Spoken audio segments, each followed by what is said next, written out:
Quand on investit en bourse, on a souvent le choix entre deux grandes catégories d'actions, les actions de croissance et les actions à dividendes.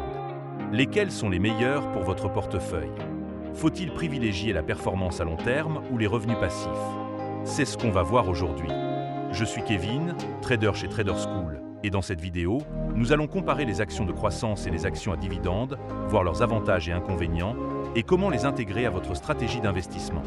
Une action de croissance appartient à une entreprise qui réinvestit ses bénéfices pour se développer.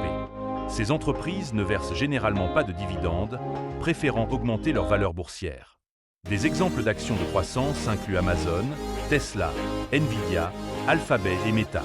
Les valeurs technologiques et les startups en forte expansion sont souvent des actions de croissance. Les avantages des actions de croissance incluent un potentiel de gains élevés, un effet exponentiel où la valeur de l'action augmente avec le temps, et elles sont idéales pour un horizon long terme, adaptées aux jeunes investisseurs qui peuvent patienter. Cependant, il y a aussi des inconvénients. Pas de dividendes, donc pas de revenus passifs, une volatilité plus élevée où ces actions peuvent chuter fortement en cas de crise, et une dépendance à la performance de l'entreprise, car si la croissance ralentit, l'action peut stagner. Une action à dividende appartient à une entreprise mature et rentable qui redistribue une partie de ses bénéfices aux actionnaires. Les dividendes sont versés chaque trimestre ou chaque année, offrant un revenu passif. Des exemples d'actions à dividendes incluent Coca-Cola, Johnson & Johnson, Procter & Gamble, Realty Income et Total Energy. On retrouve souvent ces entreprises dans les secteurs de la consommation, de la santé et de l'énergie. Les avantages des actions à dividendes incluent un revenu passif régulier, ce qui est idéal pour générer un cash flow constant, moins de volatilité, car ces actions sont plus stables en période de crise, et un effet boule de neige, où si vous réinvestissez vos dividendes, votre capital grandit encore plus vite. Cependant, il y a aussi des inconvénients, une croissance plus lente, car leur cours de bourse augmente moins vite que les actions de croissance, un risque de baisse du dividende, car en cas de crise, certaines entreprises peuvent réduire ou supprimer leurs dividendes, et elles sont moins adaptées pour une forte valorisation à long terme, étant moins performantes que les actions de croissance sur plusieurs décennies.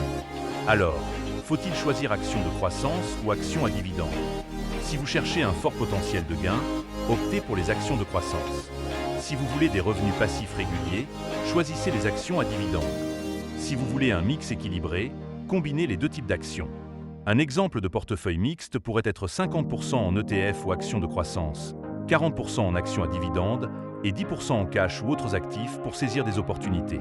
Une stratégie de réinvestissement des dividendes, ou DRIP, consiste à réinvestir automatiquement les dividendes pour accélérer la croissance du capital. Plus vous réinvestissez, plus votre capital grossit vite. En résumé, les actions de croissance et les actions à dividendes ont chacune leurs avantages et leurs inconvénients. Les actions de croissance sont parfaites pour maximiser les gains sur le long terme, tandis que les actions à dividendes permettent d'obtenir un revenu passif régulier. Le meilleur choix dépend de votre profil d'investisseur et de vos objectifs financiers.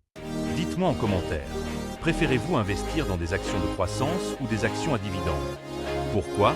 Pensez à mettre un pouce bleu, partager et vous abonner pour plus de conseils en trading et en investissement.